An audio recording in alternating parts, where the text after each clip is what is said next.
Гледаме Здравей България по нова, където Митю Пищова коментира съквартирантите от VIP Brother. Той го представят манекен, ама той е манекенка. Кой, Мариан ли? Мариан си манекенка. Охо, Митю Пищова май иска да топне топ модела на топло в жакузито. Ти си изказваш за пореден път. Той заяви твърдо човека, че си пада по жени и така. Човек с вашата система пали секам. Пал ли е, секам ли е, да внимава Митю да не му инсталира един сет-топ бокс. Това беше просто култо. Ето, виждаме го. Той според мен е просто метросексуален мъж, бе, човек. Може би се маже с околочен крем в момента. Ти ползваш ли околочен крем? Ако Пищова ползва крем, то най-вероятно е машинно масло за смазване на Пищова. Аз се родих на 120% и мъж обрат. Не искаш да те гримират тук, като и ни гостуваш? Имам към 800 и няколко предавания, не съм гримиран. Мислех, че кажеш бройките колко станаха обаче? Бройките отиват вече към... Към 5000. Не. 3000... Значи сме надолу, извинявам, малко съм... 3399 бяха до вчера. Кога? До вчера. Каква автобиография само! 800 и няколко предавания негримиран и почти 3400 гримирани рибки в жакузито. Цифрите в жакузито на Пищова винаги са били впечатляващи. Ама да не се окаже само, че жакузи гази, а жаден ходи. Гледаме Фен ТВ и предаването Феномени, което има рецепта за всяка житейска ситуация. Имаме проблеми с съпруга ми, пред развод съм. Искам да попитам, има ли някакъв шанс за нашия брак или да прекратим? Така, ти не можа ли по-късно да се обадиш, миличка? Що? То вече така е назряло, че на никъде не са нещата.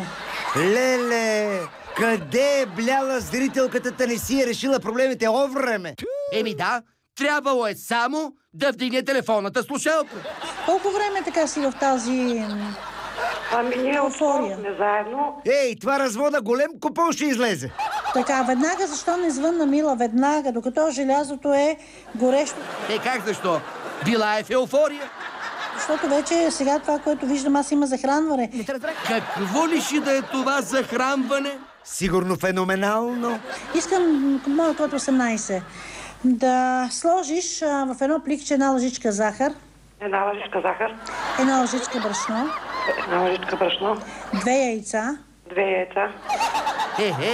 Знаем, че феномените имат рецепти за всичко, ама не знаех, че са и отлични кулинари. Записвай, Рачко, това е магия за любов. В едно пликче една лъжичка захар. Една лъжичка захар. Една лъжичка брашно. Една лъжичка брашно. 2 яйца. Абе, на мен по-ми прилича на рецепта за кекс.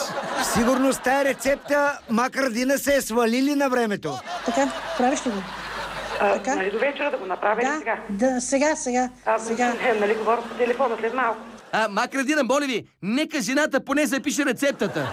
На едното яйце с химикалка написваш твоето име, на другото яйце неговото име. На едното яйце моето име, на другото неговото име. Така.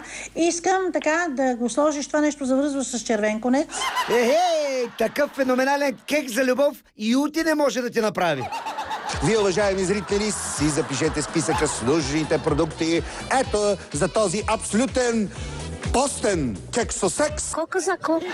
Една лъжичка захар, една лъжичка брашно, 2 яйца. Това всичко се слага в една купа и накрая дърлен и го спарваме в една тава. Ути, за истинския кексосекс само това не стига, приятелю. Слушай, Радина, и записвай. Слагаш го под възглавницата, както е неговата и твоята, между двете възглавници, но отгоре така, едното яйце да бъде под твоята възглавница в пликчето, едното да бъде под неговото, но всичко това завързано в пликче.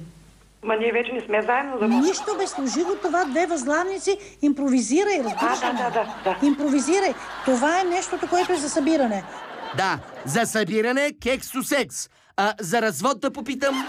За развод импровизираш едни горски гъби с ориз, предимно двойници.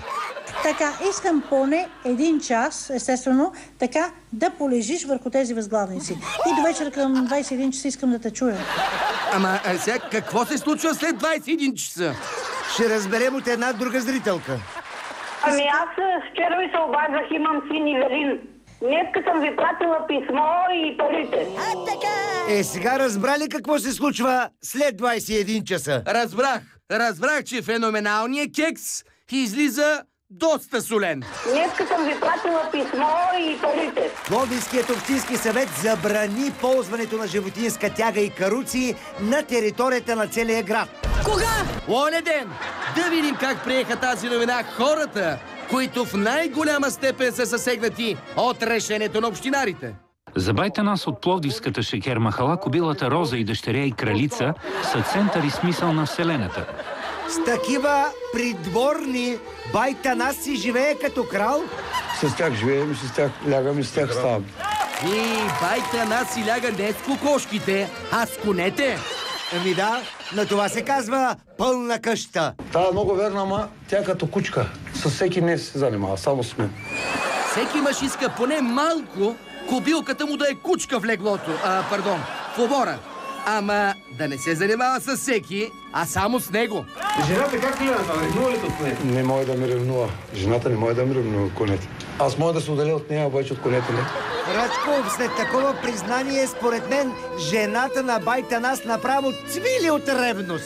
Зоек, това не е кон за кокошка, а кобила за жена. Кобилата е по-верна от жена. Да, да си живи, драги. Дете!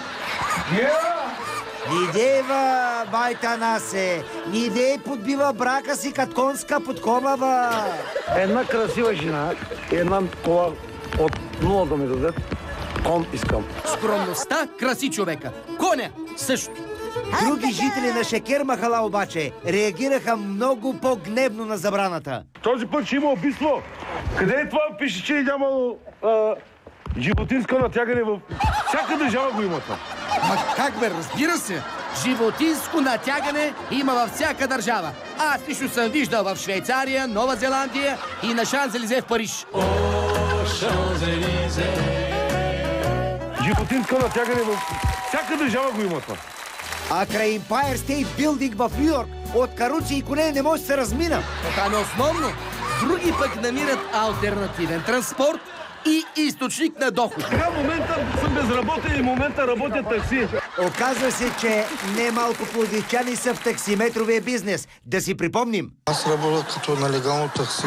Какво ще рече нелегално такси? Нелегално, мълчизорно, роднините си карам. Теми, явно да работиш такси е по-добре, отколкото да работиш кон. В момента работя такси. Сега ги карам тия до Изгрев, ще взема 5 дня за децата, разбираш ли? Къде отивате? В Изгрев отивам да карам тия хубави мадами. Това е положението в Шекер махала. Едни карат хубави мадами, а други яздят хубави кобилки. С тях лягам и с тях ставам. Но има и такива, които спорват правото на ромите да живеят с конете. Не държат нашите, не държат чисто нашите. Нашите днеска спът и правят вътрележ. Не чистят те. Ангали живеят мръсно, разбираш. Тук всички са мръсни хора. Карат кон вътре, конови. Конови карат вътре и разбиват всичко. Пак там кон карат вътре, кон. Кон. Мазето кон карат. Кон бе, кон. Не кон. Мазето кон карат. Ромският квартал може да не е Хонг-Конг, но определено е... Кон. Кон.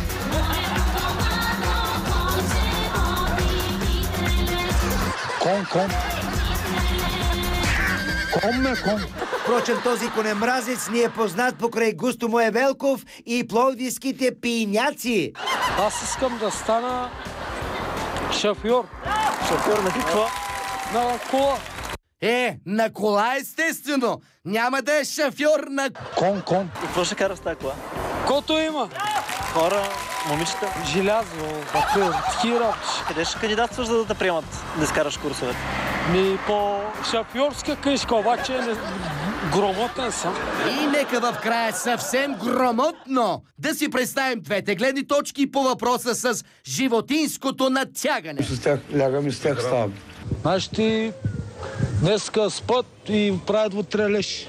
Една красива жена, една кола от 0 да ми дадат, кон искам. Кон. Мазето кон карат. Ко? Не.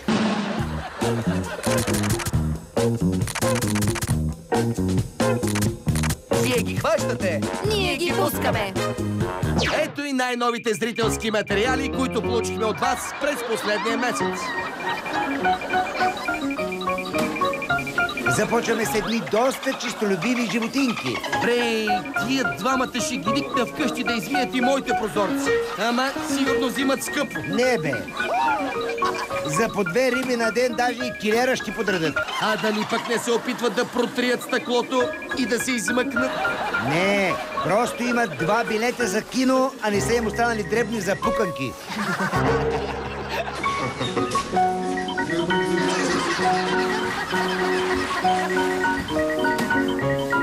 Следващото видео, изпратено от наш зрител, няма животни.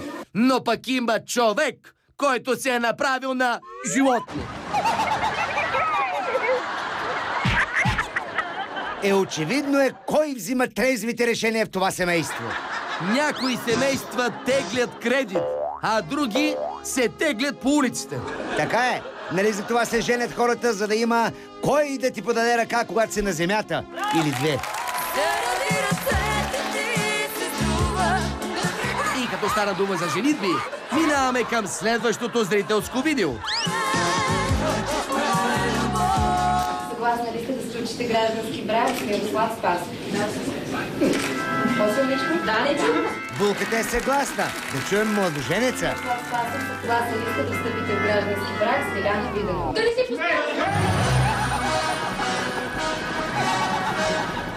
На това се казва приятел в нужда се познава. В последния момент спасиха човека от най-страшното. Съгласна ли сте да встъпите в граждански брак с Деляна Виденова? Не. Едно е сигурно. От утре на младоженеца ще му е забранено да се вижда точно с тези приятели. За това е по-добре да се мисли отрано. Като момченцето в следващото видео, изпратено от други наши зрители. Рачков, за любовта няма възраст. Какъв синхрон има между тези 2 деца? Няма скандали, няма ревност, няма проблеми.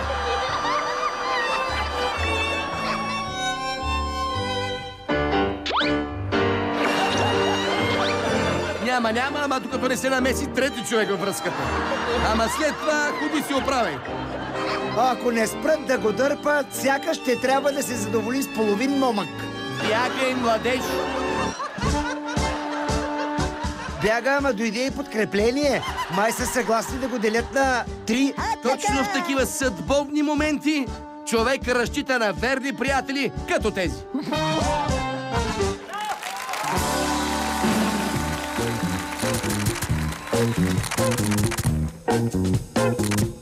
Вие ги хващате. Ние ги пускаме.